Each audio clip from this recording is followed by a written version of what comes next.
Bonjour à tous, bienvenue sur cette chaîne et aujourd'hui nous allons parler de 4 signes qui peuvent montrer que le célibat qu'on vit est spirituel, voilà, qu'il y a des esprits méchants derrière. Le célibat est une période normale, tout le monde passe par le célibat avant de se marier et c'est même une période assez profitable qu'on peut utiliser pour faire beaucoup de choses intéressantes. La parole de Dieu nous dit par exemple que la femme célibataire doit s'arranger à plaire au Seigneur. Voilà, par rapport à la femme mariée qui s'occupe de son mari.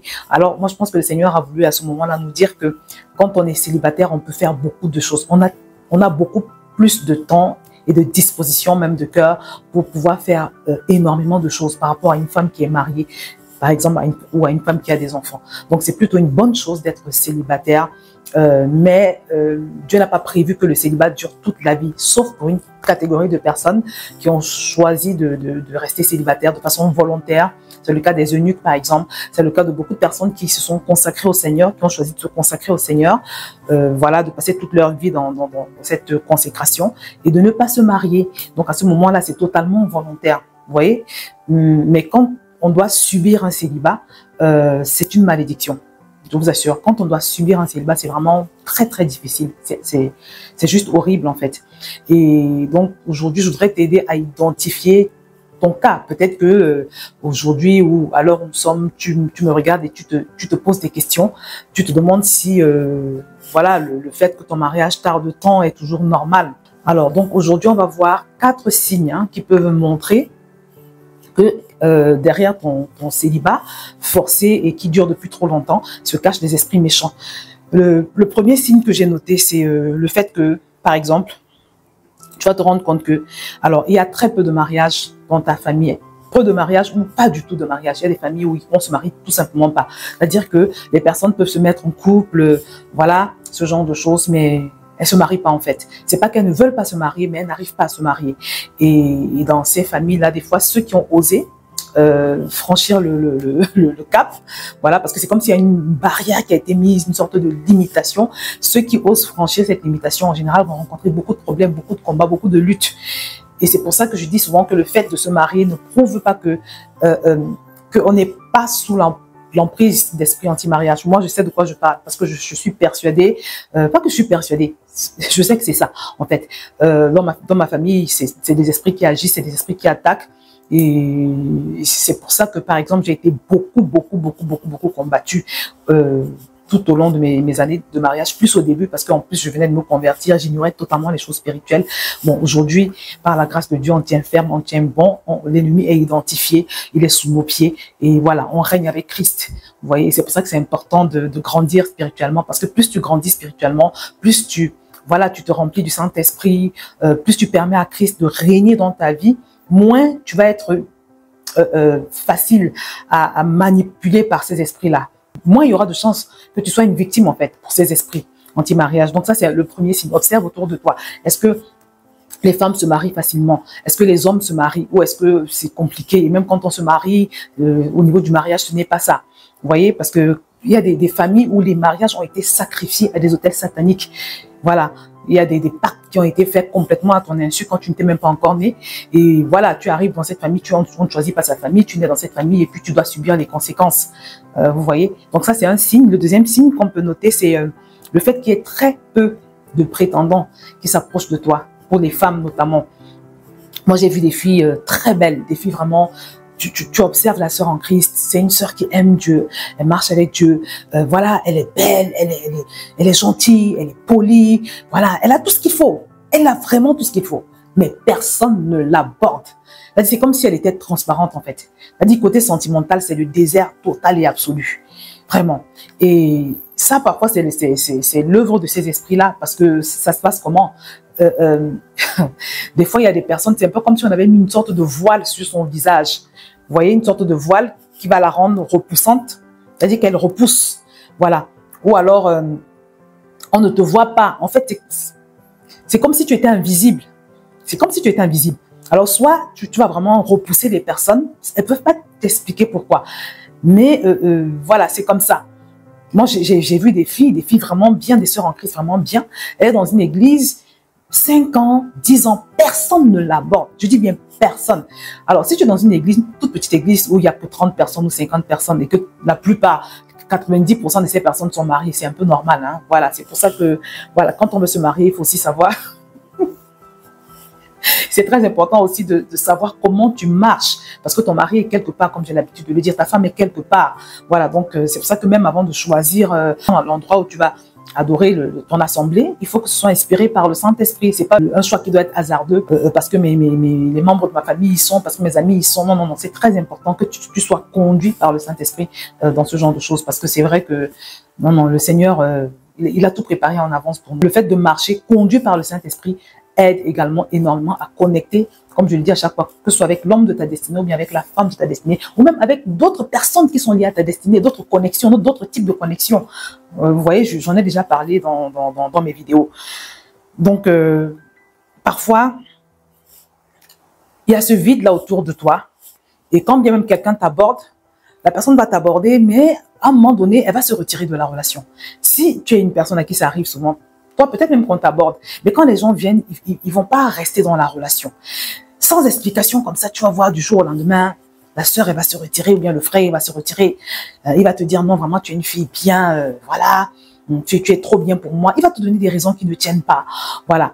Ou bien, à la moindre petite dispute, la moindre petite incompréhension, il va se retirer. Ce qui se passe souvent, c'est qu'il est en train d'être attaqué par ces esprits-là. Il est en train d'être combattu. Et si lui-même, il n'est pas solide spirituellement, il ne va pas pouvoir résister. Et l'histoire risque de se répéter avec tous les frères qui vont venir vers toi. Voilà. Souvent, c'est pas leur faute, c'est des esprits qui sont derrière toi, qui les repoussent en fait. Voilà. C'est comme ça. Donc, c'est pour ça que c'est une fois de plus, c'est très, très important d'en être conscient et de faire le travail qu'il faut par rapport à cela.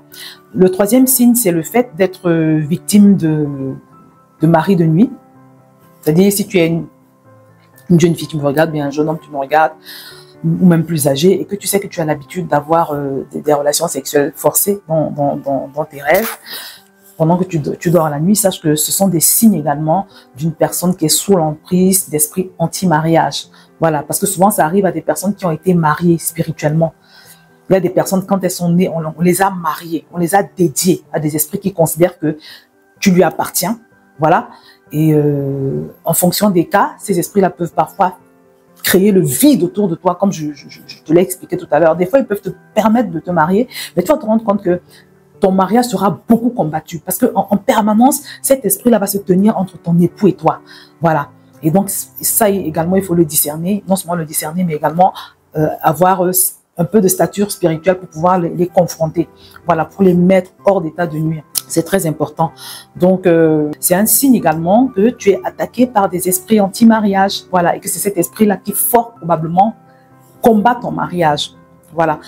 La quatrième chose, le quatrième signe, c'est des problèmes récurrents au niveau des entrailles. Si tu es une femme, tu souffres d'endométriose, ce genre de choses, voilà, peut-être beaucoup de fibromes, beaucoup de kystes, en tout cas tout ce qui attaque ta fécondité. C'est un signe également d'une influence de ces esprits méchants-là. Voilà, en ce qui concerne l'endométriose, par exemple, les femmes qui souffrent d'endométriose, c'est horrible. Même celles qui sont mariées, c'est souvent très compliqué. Parce que, par exemple, le fait de souffrir de ce mal peut affecter la vie intime, en fait, du couple. Et moi, j'ai lu des histoires où c'était tellement compliqué. Dans le cas de certains couples dont l'épouse souffrait de cette maladie, qu'ils ont fini par se séparer, en fait. Parce que, en fait, l'esprit qui agit derrière, c'est un esprit qui veut tuer ton intimité avec ton mari. Voilà. Et dans certains cas, si vous n'êtes pas spirituellement assis, ils peuvent avoir raison, en fait, de vous. Parce qu'une vie de couple où on ne peut plus avoir de vie sexuelle, c'est compliqué. Vous voyez? Et c'est souvent des flèches, en fait, des flèches que ces esprits-là envoient pour justement déstabiliser le couple. Parce qu'une fois de plus, ce n'est pas parce que tu t'es marié que forcément, tu n'es pas sous l'emprise de ces esprits. Tu as peut-être réussi à te marier, mais si tu n'as jamais fait le travail et que tu sais qu'il y a une telle activité démoniaque dans ta famille, sache qu'ils sont à l'œuvre. Ils sont à l'œuvre. Tu t'es marié, mais ils sont à l'œuvre. Et toutes les fois où tu te déchires, tu te combats avec ton mari, vous vous combattez mutuellement, vraiment, très souvent, c'est eux qui agissent derrière. Voilà, et si vous ne faites pas attention, ils peuvent finir par avoir raison de vous, de votre relation, de votre couple. Donc voilà, tout ce qui s'attaque à la fertilité, hein, tout ce qui s'attaque vraiment à la fertilité de la femme, c'est des flèches qui sont envoyées vraiment pour déstabiliser le couple en fait. Voilà, donc mes bien-aimés, c'est ce que je pouvais partager avec vous. Qu'est-ce qu'il faut faire alors? Quelqu'un va me demander. Je vais vous mettre des vidéos parce que j'en ai parlé de long en large sur des vidéos, sur d'autres vidéos que j'ai publiées sur mon autre chaîne BTV et également sur mon blog www.experiencesurnaturel.com. Je vais vous mettre une prière que je préconise de faire également. Mais ce qui est sûr, c'est que il faut jamais les laisser agir sans rien faire. Parce que nous, les enfants de Dieu, nous n'avons pas à vivre dans la captivité. Dieu ne nous appelle pas à vivre dans la captivité. Là, on parle même pas de vouloir se marier. Cet esprit-là, tu le mets dehors, tu le mets hors d'état de nuire, non pas prioritairement parce que tu veux te marier, mais parce que tu es un enfant de Dieu et qu'il est inadmissible. Et c'est même un sacrilège que Satan soit en train de téléguider ta vie, qu'il soit en train d'influencer ta vie, qu'il soit en train d'agir d'une quelconque façon dans ta vie. Parce que nous ne sommes pas appelés à être des victimes. Nous ne sommes pas appelés à être sous la domination de Satan, mais nous devons dominer le diable. La Bible dit que le pouvoir nous a été donné de marcher sur lui. Voilà. Et même spirituellement, nous sommes assis en Jésus à la droite de Dieu, au-dessus de ces esprits méchants. Mais c'est des choses qu'il faut savoir. Il faut savoir ce qu'il en est en ce qui concerne ton autorité spirituelle, ton identité en Christ. Je vais vous mettre tous les liens en bas de cette vidéo, mais je voulais déjà attirer ton attention sur le fait que si tu observes ces choses-là que j'ai citées dans ta vie, c'est que véritablement, il faut arrêter d'attendre. Parce que quand il y a un démon dans ta vie, on n'attend pas. Parce qu'aux célibataires, on a l'habitude de leur dire quand ça tarde et que voilà, ça devient bizarre, tu vas te plaindre à ton pasteur, tu vas parler de ça avec ton pasteur, il va te dire oui, il faut patienter, il faut attendre. Des fois, c'est une question d'attendre, mais quand c'est démoniaque, c'est pas une question d'attendre, c'est une question de chasser l'esprit méchant, de le mettre hors d'état de nuire. Sinon, il va continuer d'agir. Donc, c'est important de discerner, mon frère, ma soeur, c'est très important. C'est un sujet vraiment qui me tient beaucoup à cœur, parce que je sais que beaucoup de jeunes sœurs sont naïves, elles ne réalisent pas vraiment. Donc voilà, comme je vous l'ai dit, je vais vous mettre toutes ces vidéos en bas de celle-ci, où je parle de comment est-ce qu'on fait pour les confronter, ainsi que les prières qu'on peut faire par rapport à cela. Donc voilà, je vais m'arrêter là. J'espère que tu as été édifié. Si c'est le cas, n'hésite pas à me mettre un commentaire, à partager cette vidéo, à la liker. Et puis voilà.